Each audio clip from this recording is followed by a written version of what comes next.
Congresswoman Michelle Bachmann claims over 1 million people were at Glenn Beck's rally on Saturday. CBS News says 87,000. In our #1 story, whatever the final tally, there is no question that after Glenn Beck restored honor to America on Saturday, many, many more people watched him attack President Obama for his religion on Sunday. We'll get to that in a minute with Bill Press. The big miracle Glenn Beck predicted would occur during his Saturday spectacle was actually captured on home video. Those are geese flying in a V formation over the reflecting pool just before the event began. Today on Fox News, Beck played the clip and dubbed the very common occurrence God's flyover because the military wouldn't allow Beck to have one with airplanes. And then there was Beck's speech. As Keith hinted last week, the Crack Countdown staff learned the frequency Beck was going to use to transmit his event Saturday. They realized this gave them a unique opportunity to learn exactly who this voice is that Beck hears.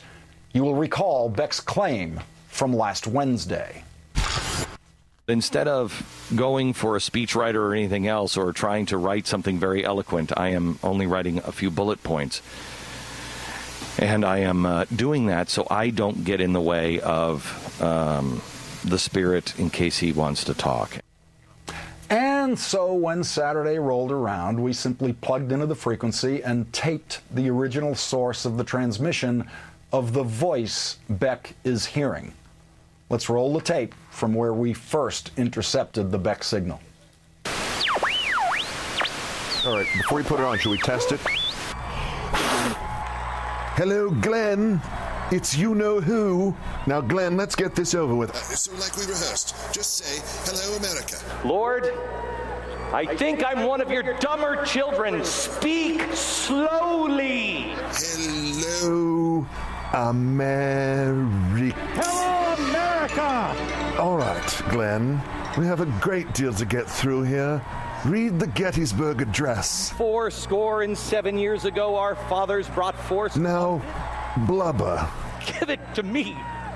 Give it to me. Tell them one man can change the world. One man can change the world. Now, Glenn, tell them about your hotel. In the hotel that I'm staying at. All right, we're nearly there. Just tell them to look... Where were they supposed to look? Tell them to look forward. Look forward. Look west. Look west. No, the heavens. Look to the heavens. Very good, Glenn. Nice job today. Let's end it here now. It does not end here. Glenn, end it now. It shall not end now. Okay, when?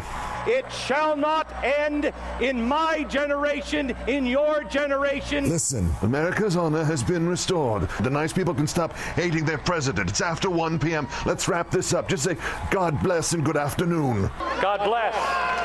Night. P.S. Glenn, tonight you'll have a vivid dream about Johnny Damon of the Detroit Tigers baseball team. Refer to him throughout the day tomorrow. Won't you? Daemonic. The Pope even said, this is Pope Benedict, that it is demonic, not divine. Let's bring in syndicated radio host Bill Press, the author of Toxic Talk, How the Radical Right Poisoned America's Airwaves. Bill, I think you can figure out who the guy in the sunglasses was. Hey, Bill, you were there. Hey, you were there on Saturday. I was there. Yeah. So, what look, on a typical summer Saturday on the mall, 80,000 is not a big deal. That's just the flow-through traffic of tourists. What is your sense of how many people there were actually Beck supporters? Like, what percent of the crowd? Half the crowd, three-quarters of the crowd? First of all, I'm glad to know that Glenn Beck is channeling Keith Olbermann. I wish he listened to him more often, Lawrence. But, I have to tell you, I'll give him credit for getting a big crowd. Look, they pumped this. They pimped this on Fox News for about a year. There were more than 80,000 people there, I believe. I don't know. I'm not a counter. I'd give them 100,000 anyhow. And I think it shows the power of Fox News to attract that many people. I think it also shows, which is a little worrying to me, that there's a lot of energy on the other side, and the energy is not with our base. The energy is with the Tea Partiers these days. Look, getting a crowd there is pretty easy. I've been on a lot of film shoots on the mall, and you'll get 20,000 people watching a film shoot that they didn't even know was going to happen that day. But let's get to what Beck said. Beck said that America today begins to turn back to God. But as Steve Bannon at Washington Monthly points out, the question of whose God Beck is talking about has been racing around the internet all day. The Christian Newswire says, for example, quote, Glenn Beck promotes a false gospel. However, many of his political ideas can help America. They also said on Christian Newswire, our country was founded on Judeo-Christian values. Mormonism is not a Christian denomination. Is this, how strange is this for Beck, trying to be a religious leader of Christian conservatives who don't regard his religion as something that they can follow? Look, it is totally bizarre. First of all, the guy's a talk show host. I'm a talk show host. He's nothing but a talk show host, and he's suddenly metamorphosed after 2 years of just total politics, slamming Obama day in and day out. He's suddenly metamorphosed into some combination of religious huckster, some combination of a Jimmy Swaggart and an Oral Roberts. And then he says, Obama's problem is he follows liberation theology, which he calls a perversion of the Christian gospel. Let me tell you something, Lars. We don't need a Mormon to teach Christians what the gospel is all about. Author and radio talk show host Bill Press, thanks for getting out there on the mall for us, Bill. Eyewitness accounts are invaluable. Thanks, Bill.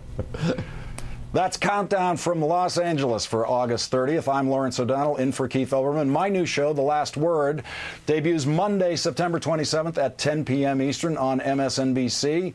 And now, I just love saying this. Here is my lead-in, Rachel Maddow. Good evening, Rachel. Good evening, Lawrence. Thank you very much for that. And thanks to you at home for staying with us for the next hour. Happy Monday.